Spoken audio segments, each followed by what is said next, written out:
Y esta mañana vamos a enlazarnos con nuestro colaborador, coach en finanzas, Humberto Vergara, quien nos hablará sobre los delitos financieros de diferentes personalidades. Esto lo hemos estado escuchando recientemente, así es que en esta mañana saludo con mucho gusto a Humberto. Muy buenos días, Humberto, un gusto saludarle.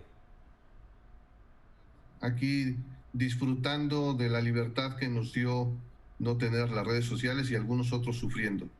Estuvo interesante, estuvo bueno. 6 horas, un poco más de 6 horas, 7 horas sin redes sociales. Tuvimos la oportunidad de conocernos en casa a algunas personas. Así es, totalmente de acuerdo. Pues en efecto, hoy vamos a hablar de un tema muy interesante y que ha estado presente en los últimos días, en las últimas horas, respecto a esta situación que se conoció de los Pandora Papers y también de los señalamientos que ha habido en torno a artistas, conductoras, familiares, deportistas, artistas y personas del ámbito público, tanto empresarial como político, por esta serie de delitos, de llamados delitos de orden financiero. Y mucha gente se pregunta y se preguntará a qué se refieren. Son una serie de conductas, algunas de las cuales derivan en delitos, algunas de ellas constituyen algunos delitos en sí, y otras conductas están independientemente de la investigación. Las investigaciones van a buscar determinar responsabilidades, pero están en la delgada línea entre lo legal y lo ilegal. ¿Pero a qué nos referimos?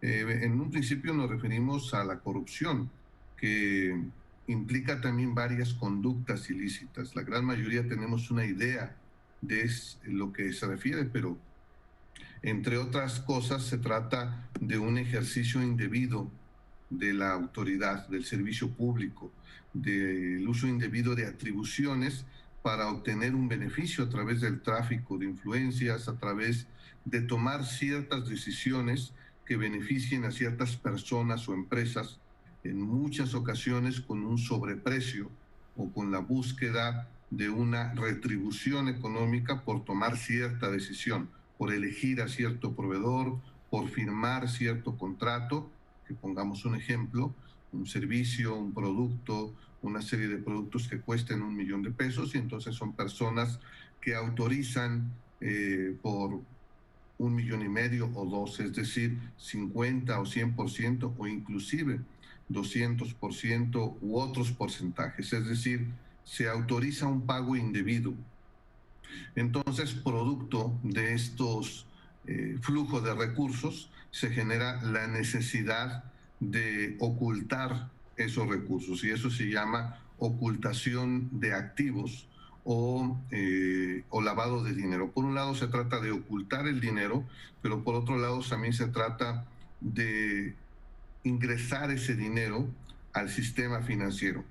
Muchas de las personas sabemos hoy que si recibimos un depósito arriba de los 5,000 pesos, inclusive de los 15,000 pesos e incluso de los 100,000 pesos, existen diferentes alertas en el sistema financiero, es decir, diferentes avisos que en automático van al sistema de administración tributaria o a la unidad de investigación financiera de la Secretaría de Hacienda para investigar el origen de esos recursos. Entonces, ante la imposibilidad de ingresar legalmente estos recursos al sistema financiero y poder usarlos, porque son grandes cantidades de dinero, existe este delito que se llama lavado de dinero o lavado de activos, que, como digo, se busca a través de disfrazar de actividades legales el ingreso a estas cuentas, los que nos lleva también a otro delito, que es el ser prestanombres o el simular una serie de operaciones para, entre otras cosas, también caer en una serie de conductas que se conocen como fraude fiscal o como evasión fiscal, que es el hecho de simular acciones o de ocultar ese dinero para no pagar los respectivos impuestos, impuestos que todas las personas de a pie pagamos. Muchas veces pensamos que no pagamos impuestos, pero en ocasiones nuestras empresas en donde trabajamos, ya sea por honorarios o siendo empleados, descuentan una buena parte de nuestros ingresos, a veces hasta la tercera parte, en algunos casos también en la facturación por concepto del impuesto sobre la renta, o simplemente cuando compramos algo en la tienda de la esquina por el concepto del IVA que gran parte de productos tienen. Entonces hay una serie de impuestos que estas personas, aparte de robar esos recursos o hacerse de forma indebida de esos recursos, se hacen una serie de acciones para llevarlos a paraísos fiscales. ¿Qué son estos paraísos fiscales? Bueno, lugares en donde van a tratar de eludir o van a eludir el pago de los impuestos respectivos y mantendrán ocultos estos recursos a la vista de las autoridades y de las personas, profesor.